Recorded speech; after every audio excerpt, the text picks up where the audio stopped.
Assalamualaikum warahmatullahi wabarakatuh. Halo semua, jumpa lagi dengan saya Husna Rizkia. Kali ini saya akan bahas nih tentang seputar pertanyaan dari teman-teman tentang CPNS Kementerian Kesehatan ya tahun 2021. Jadi sebenarnya untuk pertanyaan teman-teman itu bisa dilihat di fact dan helpdesk seleksi CASN 2021 di kemenkes.go.id. Alamatnya di atas ini ya. Nah, di sini tuh udah lengkap, mulai dari formasi, persyaratan pendaftaran, registrasi pendaftaran online, masa sangga, dan juga seleksi. Nah, di sini udah dirangkum ya, mulai dari formasi kita lihat. Jadi ini ada beberapa pertanyaan, teman-teman tinggal klik di sini, nanti akan muncul jawabannya. Jadi misalnya nih ada pertanyaan, apakah saya bisa melihat jumlah pelamar saat ini per jabatan? Tidak bisa. Jadi teman-teman nggak bisa lihat jumlah pelamar yang teman-teman daftar ya. Kemudian yang penting-penting itu persyaratan pendaftaran. Nih, misalnya ya teman-teman, apakah saya dapat menggunakan surat keterangan lulus untuk mendaftar? Jawabannya nggak bisa ya, harus ijazah asli. Kemudian misal kalau lulusan D4, bisa nggak daftar di S1 atau sebaliknya? Jawabannya nggak bisa ya, harus sesuai dengan kualifikasi pendidikan. Kemudian misalnya nih, apakah saya perlu mengunggah sertifikat TOEFL? Nah, jawabannya kalau daftar jadi dosen ya, nah itu perlu. Kemudian misalnya nih teman-teman melamar kebutuhan dosen asisten ahli dengan penempatan pada Poltekkes nih di seluruh Indonesia misalnya, tapi nggak melampirkan surat pernyataan bersedia ditempatkan di mana saja. Jawabannya harus ya, wajib. Kalau nggak di-upload nanti bisa pengaruh dengan seleksi administrasi kalian. Kemudian pertanyaan selanjutnya yang biasa ditanyakan teman-teman tuh, bagaimana jika saya sedang mengikuti program Nusantara Sehat? Apakah bisa mendaftar seleksi CPNS? Jawabannya bisa ya teman-teman, asalkan ada surat izin yang teman-teman bisa akses di www.nusantarasehat.kemkes.go.id dan persetujuan dari Dinas Kesehatan kota yang ditempati ya. Kemudian, misalnya nih, apakah saya bisa daftar jika surat tanda registrasi atau STR itu masih dalam proses pembuatan? Jawabannya nggak bisa ya. Harus ada STR yang masih berlaku. Nah, misalnya kalau masih dalam STR perpanjangan nih gimana gitu ya. Ya nggak bisa, tetap. Jadi, teman-teman itu tidak dapat mendaftar jika STR masih dalam proses perpanjangan. Kemudian ada lagi nih, siapa yang berwenang menerbitkan STR nih? Kalau misalnya dokter atau dokter gigi berarti dari KKI. Kalau apoteker diterbitkan oleh KFN. Kalau asisten apoteker terampil ya, diterbitkan oleh dinas provinsi. Kemudian kalau STR jadi dari tenaga KTKI ya, Konsil Tenaga Kesehatan Indonesia. Kemudian kebutuhan jabatan apa saja yang tidak perlu mengunggah STR nih? Ada yang tanya juga nih yang kemarin ya di kolom komentar YouTube. Nah, jadi yang nggak perlu mengunggah STR itu ada 9 tenaga kesehatan ya teman-teman. Administrator kesehatan, entomolog kesehatan ahli pratama, entomolog kesehatan terampil, epidemiolog, ini sampai pembimbing kesehatan kerja ya teman-teman.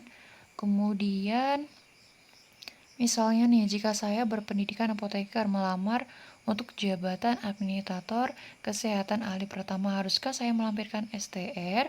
Jawabannya tidak, karena saudara tidak perlu mengunggah STR. Jabatan administrator kesehatan itu yang ahli pertama tidak mewajibkan STR. Jadi, jabatan apa yang mau dilamar itu yang tidak mewajibkan, berarti meskipun kalian itu adalah apoteker yang punya STR, tetap nggak usah melampirkan ya. Jadi tujuannya itu mau daftar di mana gitu. Kemudian misalnya nih saya jabatan saya bidan dan tidak memiliki STR tapi memiliki Serkom nih. Apakah saya bisa melamar jabatan tersebut? Nah, tetap jawabannya nggak bisa.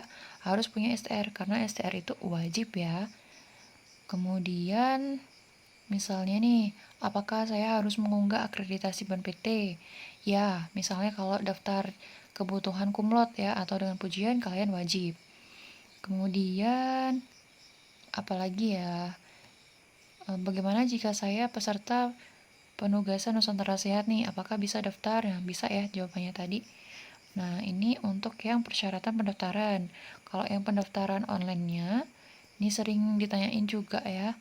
Jadi, apakah saya dapat mengetahui kebutuhan sesuai dengan kualifikasi pendidikan saya? Bisa ya.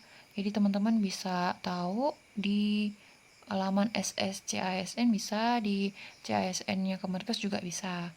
Kemudian, misalnya nih ada kasus pelamar memiliki ijazah D3 Keseling ya dan S1 Kesehatan Masyarakat. Apakah pelamar dapat mendaftar pada kebutuhan sanitarian terampil? Berarti bisa ya, karena dia punya ijazah D3 Kesehatan Lingkungan. Ya, sanitarian terampil itu kan D3 Keseling ya, teman-teman. Kemudian eh ini IPK minimal 3 ya. Kalau Papua Barat 2,75. Berarti kalau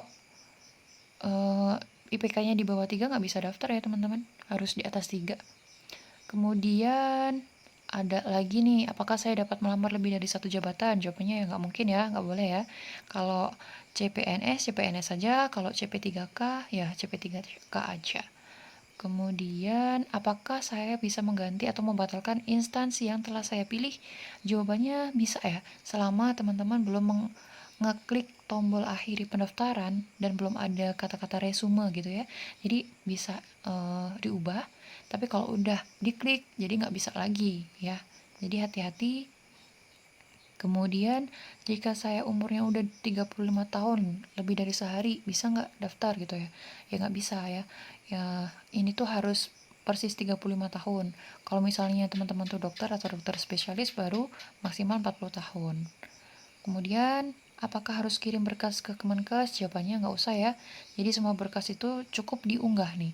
Cukup diunggah di laman SSCASN aja. Jadi nggak usah kirim-kirim juga ya teman-teman. Kemudian, apakah dokumen yang diunggah harus dilegalisir?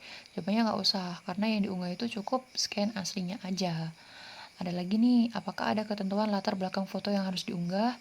Nah, foto yang harus diunggah itu berlatar belakang merah ya, dengan sekurang-kurangnya menggunakan kemeja. Jadi istilahnya itu harus rapi ya teman-teman. Kalau ada jas ya lebih bagus lagi. Kemudian jika ijazah atau transkrip saya tidak tercantum kualifikasi pendidikan atau peminatan yang dipersyaratkan dalam kebutuhan jabatan yang saya lamar, apakah saya harus melampirkan surat keterangan dari fakultas atau program studi terkait program studi saya? Jawabannya adalah iya, karena untuk pelamar dengan kualifikasi pendidikan yang dipersyaratkan namun kualifikasi pendidikan tersebut tidak tercantum pada ijazah ya, bukan judul tesis ya teman-teman, maka pelamar itu wajib melampirkan surat keterangan dari Fakultas Perguruan Tinggi menerangkan kalau teman-teman itu adalah benar-benar menempuh pendidikan atau peminatan sesuai kualifikasi yang dipersyaratkan. Misalnya nih kalau Kesmas ya, itu kan ada beberapa yang nggak ada tulisannya peminatan administrator kesehatan kayak gitu. Jadi nanti teman-teman kalau mau lamar jadi administrator kesehatan, nah bikin surat keterangan dari kampusnya tentang peminatan tersebut. Nah, apakah ini surat lamaran itu boleh ditulis tangan atau diketik ya? Ya, jadi surat lamaran itu bisa ditulis tangan, bisa diketik juga bisa. Jadi kalau mau diketik, teman-teman bisa unduh, kemudian dijadikan di Word, kemudian tinggal ketik aja, kemudian di print, tanda tangan, dan juga ditempel materai, baru di scan gitu ya, baru kirim. Gitu ya, teman-teman. Ini teman-teman bisa baca sendiri ya. Nah, gimana kalau alamat KTP beda sama alamat domisili? Alamat mana yang dapat saya daftarkan? Ya, itu teman-teman bisa mengisi alamat sesuai domisili dan KTP pada dua kolom yang berbeda. Nanti kan itu ada kolom alamat domisili sama KTP ya. Oke, kemudian ini masa sanggah. Jadi nanti kalau misalnya hasil kalian itu nggak sesuai, kalian bisa nyanggah ya teman-teman. Kemudian seleksi nih. Nah, misalnya kalau seleksi, apakah pelamar boleh mengganti pilihan lokasi ya? Sama kayak yang tadi ya, tidak boleh mengganti pilihan lokasi ujian SKD dan SKB ya. Nah, pilihan SKD atau SKB ini teman-teman lokasinya itu ada di setiap provinsi ya. Tergantung teman-teman domisilinya itu ada di mana tempatnya. Nah, kalau domisilinya misalnya di Pontianak gitu, ya nanti tes kalian di Pontianak. Jadi sesuai dengan domisili kalian yang terdekat gitu ya. Nah, ini tahapan seleksinya ya. Mungkin teman-teman udah pada tahu. Kemudian, apakah bisa mengisi jabatan kosong dengan pendidikan yang sama, namun satuan kerja berbeda? Jawabannya nggak bisa ya. Jadi jabatan kosong itu nggak bisa diisi kalau teman-teman meskipun pendidikannya sama ya. Oke, teman-teman, itulah pertanyaan-pertanyaan yang biasa teman-teman utarakan ya. Semoga bisa membantu. Bisa baca di alamat ini di helpdesk.cisn.kemkas.go.id. Sampai jumpa di video selanjutnya. Assalamualaikum warahmatullahi wabarakatuh.